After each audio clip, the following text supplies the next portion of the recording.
लेकिन जरा जल्दी से मैं कर्नाटक कांग्रेस के 4 चाणक्य दिखाना चाहता हूं जिन्होंने इस जीत में पर्दे के पीछे रहकर बड़ा अहम रोल निभाया है और उनके बारे में अब पार्टी में जो बातें हो रही हैं। ये देखिए, MB Patil Congress campaign committee के chairman, door to door campaign की इन्होंने कमान संभाली। शशिकांत सेंथिल कांग्रेस वॉर रूम के इंचार्ज, हर सीट का इन्होंने आकलन किया।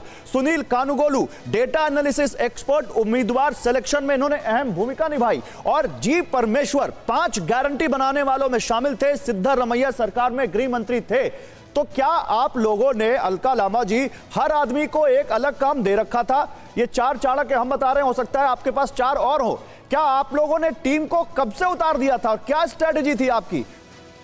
देखिए, रणदीप सिंह सुरजेवाला जी जो कर्नाटक के महासचिव प्रभारी हैं, उन्होंने बहुत पहले, कम से कम 1 साल पहले, अपनी तैयारियों को, अपने चाणक्यों को और अपनी नीतियों को कि हम किन मुद्दों पर जाएंगे और हम बिल्कुल कर्नाटक के बाहर मुद्दे पर हमें ले जाया जाएगा, राष्ट्रीय अंतरराष्ट्रीय मुद्दे, सांप्रदायिक मुद्दे, हमें गारंटी पे ही रहना है, हमें बूथ के कार्यकर्ताओं तक रहना है। तो जो रणदीप सिंह सुरजेवाला जी और हमारे संगठन के महासचिव केसी वेणुगोपाल जी, लगातार राष्ट्रीय अध्यक्ष मल्लिकार्जुन खड़गे साहब के साथ जो चल रहा था बातें, ये उसी का नतीजा। और सबसे बड़ी, अच्छा, मैं एक दूसरा सवाल लेकर आता हूं, ठीक है अलका लांबा जी, मैं दूसरा सवाल लेकर आता हूं। अभी मैंने 2024 का जिक्र किया था। पिछला चुनाव अगर कर्नाटक का देखें तो वहां भी बीजेपी और कांग्रेस में जो सीटों का अंतर था, अगर उसको लोकसभा में लेकर जाएं तो वहां तस्वीर बिल्कुल दूसरी हो जाती है।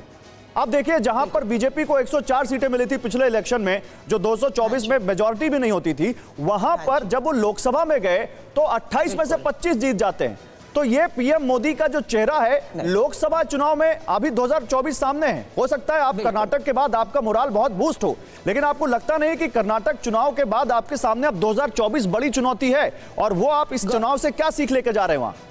गौरव जी, आपके जो पैनल में हमारे विशेषज्ञ बैठे वो जानते हैं कि विधानसभा का चुनाव और लोकसभा का चुनाव बिल्कुल अलग चुनाव होता है। अगर आप विधानसभा जीतते, स्वाभाविक नहीं आप लोकसभा जीते, और लोकसभा विधानसभा। लेकिन हमें मालूम है कि 2024 में प्रधानमंत्री नरेंद्र मोदी जी के 10 साल पूरे होने वाले हैं। उससे पहले 10 साल डॉक्टर मनमोहन सिंह जी का समय था। अब केंद्र के मुद्दों पर जो है वो तुलना होगी। 24 का चुनाव बिल्कुल खाली चेहरे पर नहीं, मुद्दे पर होगा, और मुद्दे पर मैं आपसे कुछ और पूछना चाह रहा था। देखिए, मैं आपसे कुछ और पूछना चाह रहा था। मैं हर्षवर्धन जी से वो सवाल पूछना चाहता हूं। हर्षवर्धन जी, क्या इसी बीच एक बड़ी खबर आ रही है, सीएम पर शिव कुमार के भाई का बयान आया है। डीके शिव कुमार के भाई ने क्या कहा है, सुनिए। मेरे भाई को सीएम बनना चाहिए, ये डीके सुरेश ने कहा है।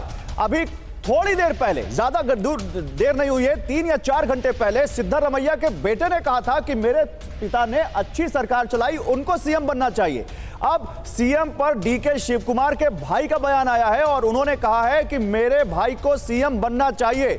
अलका लांबा जी, देखिए, अब तो ये आने लग गया है सरफेस पर। अब तो ये दिख रहा है कि अलग अलग तरीके से ये प्रोजेक्शन हो रहा है कि डीके शिव कुमार के कैंप वाले कह रहे हैं कि उनको बनना चाहिए सीएम, और सिद्धरामैया के कैंप वाले कह रहे हैं कि उनको सीएम बनना चाहिए। गौरव जी, कैंप नहीं है, परिवार है। एक बेटा है और एक भाई है। भावनाएं बिल्कुल जुड़ी होंगी। मैं भी होती तो मेरा तो कैंप, आप मानती हैं कि कैंप है आपके यहाँ? ये कैंप नहीं, लेकिन आप मानती हैं कि अलग अलग कैंप है? परिवार के लोग हैं, ये दोनों परिवार के लोग हैं। एक बेटा और एक भाई है, भावनाओं से जुड़े हुए, अपनी बात को कह रहे हैं, सम्मान है। होगा वो जो हमारे 136 विधायक बंद कमरे में बैठकर सहमति बनाकर फैसला देंगे, मोहर उसी पे लगेगी और सबको स्वीकार्य होगा। ये नहीं, लेकिन परिवार क्या पार्टी परिवार नहीं होती है? पार्टी भी तो परिवार ही होती है, वहां भी तो भावनाएं परिवार की होती हैं। अभी आप कैंप और परिवार बता रही हैं, फिर आप कह देंगी वो पार्टी हमारा परिवार है। नहीं, अगर दोनों विधायक हैं तो उनका ये जो कहना बिल्कुल मायने रखता है। पर अगर दोनों विधायक नहीं, और आप बेटे और भाई की नजर से देखिए, हाँ, अगर विधायक ये कह रहे हैं तो उसको कंसिडरेशन में बिल्कुल। पब्लिक में कहना मतलब डीके सुरेश इतने कम ज्ञानी तो नहीं होंगे जो ऐसे पब्लिक में ऐसे कहेंगे। मैं आता हूं आपके पास।